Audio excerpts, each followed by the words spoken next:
cerita pasal katik ni dulu. Nama dia Jali Katik Jebat terbakar selalu panggil dia Bondan Tenggelam. Cepat. Okay.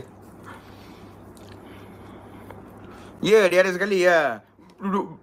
Okey, sekarang ni aku nak bagi tahu dekat orang-orang bersatu Kita tahu Jali Katik ni adalah scammer, di mana dalam Wikipedia pun ada yang dia cakap apa nama tajuk cerita tu rakor dengan ni. Sorry Salam. I tak tahu menahu anak buah I komen dalam review. Tak apa Dr. Nasir, tak apa. It's okay. Tak tahulah kenapa anak buah you marah. I was focusing on this Jali Katik kan. So, I don't know. Anyway, cut the long story short, pengumpulan geng-geng scammer tadi. Ya, ketimbang betul. Saya pun tak tonton live dia. Okey.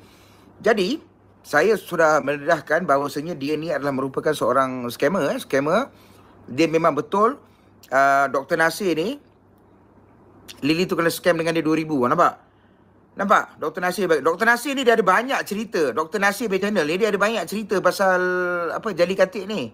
Iaitu Datuk Ghazali. Datuk dia pun bila Dr. Nasir tanya, engkau dapat datuk daripada mana? Daripada negara mana? Negara India ke? Negara Uzbekistan ke? Apa ke? Jadi dia tak boleh jawab. Jadi dia marah lah. So he's a fake. Datuk dia pun datuk tipu. Jadi dia, kesian lah tengok dia kan. Thank you Kas. Thank you Kas. Thank you so much for the gift. Jadi orang panggil dia Jali Katik scammer lah, sesuai dengan jebat scammer. Ya, betul. Jadi bila scammer ni dia kantoi dan dia ada satu movie dia buat tu. Movie apa ni, Rek? Slow sikit dekat sini. Ya. Apa nama movie tu Rek? Yang dia buat tu dengan P. Andre dia buat. Al-Hijab. Ada movie ni Al-Hijab. Dia kata dia buat movie Al-Hijab tu pakai YB Production, YB Production, Senin Berhad. Kemudiannya apa yang berlaku? Pihak koperasi Johor tu dia panggil Kopet Car ke apa something like that lah. Satu koperasi ni bagi tahu si Ghazali ni, si Jali Katik ni, dia Ghazali bin Abdul Hamid, YB channel scammer. Ghazali bin Abdul Hamid nama dia, tuan-tuan dan puan-puan. Scammer yang saya cerita tadi tu, nama dia Ghazali bin Abdul Hamid.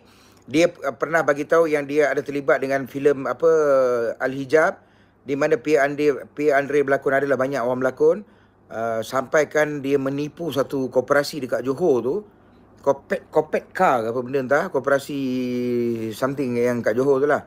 Dia orang bagi beratus ribu duit, dan apa yang berlaku, duit tu dia swindle duit tu.